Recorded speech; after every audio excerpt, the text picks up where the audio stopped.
What's going on, everybody? My name is Mark and welcome back to my channel, or welcome to my channel for the first time. If you clicked into this video, then today you will be watching me 3D print and process Din Djarin's helmet from the Disney Plus series, The Mandalorian. Like all of my other videos, I have provided a link in the description where the STL for this model can be purchased. Today's video features Galactic Armory's Din Djarin's Helmet. Galactic Armory is home to a plethora of mostly Star Wars related 3D files, but also sells raw prints for those that are interested in making their own cosplay weapons and armor, but don't own a 3D printer. If you're interested in the music selection for this video, I have annotated below the links for the videos from which that audio originated.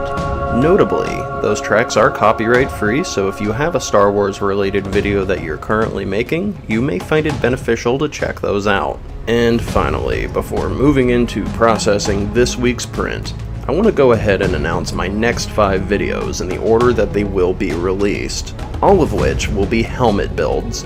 Number 1. Shredder from the 1990s Teenage Mutant Ninja Turtles movie. Number 2. Samus from Metroid. Number 3. The Armorer from The Mandalorian. Number 4. A Galactic Empire era Stormtrooper from A New Hope. And finally, number 5. A Tusken Raider. I'm definitely excited to jump into making those videos for you guys, so be sure to slap that notification bell like Flea from the Chili Peppers because you'll want to be notified when I publish new content. To begin processing this model, I recommend starting off sanding with 80 grit sandpaper. The goal at this stage is not to wipe away every single layer line, but rather to eliminate as many high points as possible. As you sand at this stage, the low points will become much more visible. You may feel the urge to keep sanding until these low points disappear. Don't. Those can later be filled in with putty and primer and then resanded. For now, you'll just want to push through sanding at what I consider to be the most difficult stage. If you're printing with PLA plastic, this is especially true, as PLA is known to be harder to sand through. Take note of the low points that I just described. As I move on to the first primer coat, these voids will become much more visible, as this is just one step in what is going to be a very repetitive process. I'll go ahead and mention that it is perfectly fine for you to overspray your model during the first primer coat. At this point, there are plenty of low points that will need to be filled in. Also, you can always sand away the excess. And speaking of filling voids, you can fill the void in my heart right now by clicking the subscribe button. But focusing on the task at hand, you can begin filling in all of the obvious low points with an air drying spot putty. However, you don't have to necessarily slather the entire model with putty as I did. Personally, I do it this way because I simply want to be thorough, although I could agree with you that this is overkill. Either way, the same goal will be inevitably accomplished. We arrive at step 3 of the spray putty sand process, which is when I recommend switching over to 320 grit sandpaper.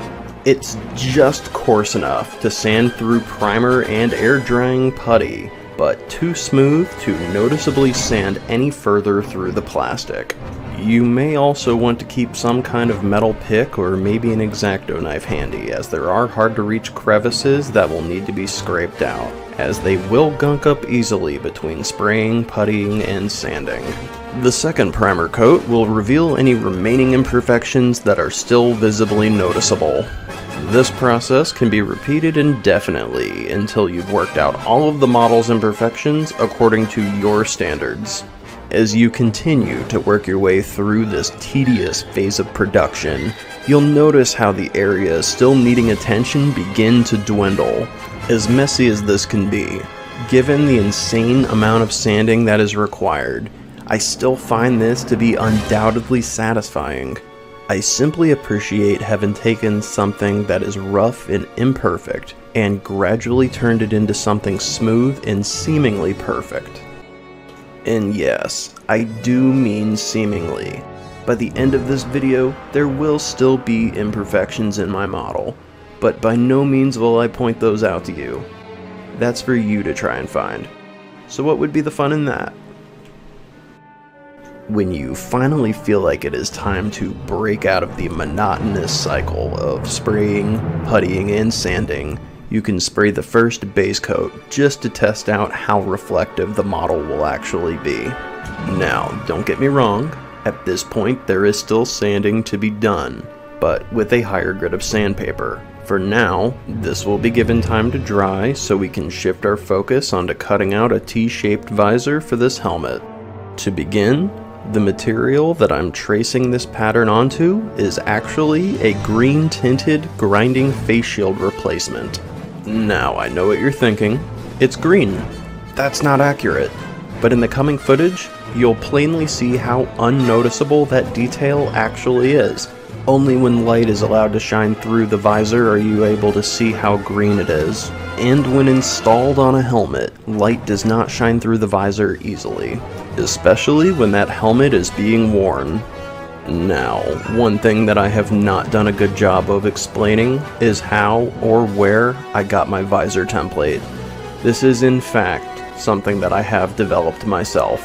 However, if it is a tutorial that you seek, I explain in great detail how to make a visor template in one of my previous videos, so go check out Let's Make a Boba Fett Helmet Part 1 for more details. Also, I cut corners on visor install as well on this video, so for a visor install tutorial, go watch Let's Make a Boba Fett Helmet Part 2. And, like I mentioned earlier, when the visor is installed on the helmet, the fact that the visor is green becomes less apparent. I hope that this clip illustrates that. Ooh, a magic trick! Now, way back when, meaning 1 minute and 30 seconds ago, I mentioned that there was going to be some additional sanding involved, but with a higher grade of sandpaper. The layer of paint that we just applied is being sanded with 600 grit sandpaper before another layer of paint is applied. I don't think that there will be any issues with bonding, as the sandpaper is still coarse enough to allow new paint to stick. In other words, the surface of the model will not be too smooth to accept new paint. So, after sanding, you can follow up with an additional layer of gloss black. The smoother, glossier, and darker the base coat is, the more reflective the finish will be. This is especially true if using graphite powder for the metallic finish. In this video, that is what will be used in the coming footage.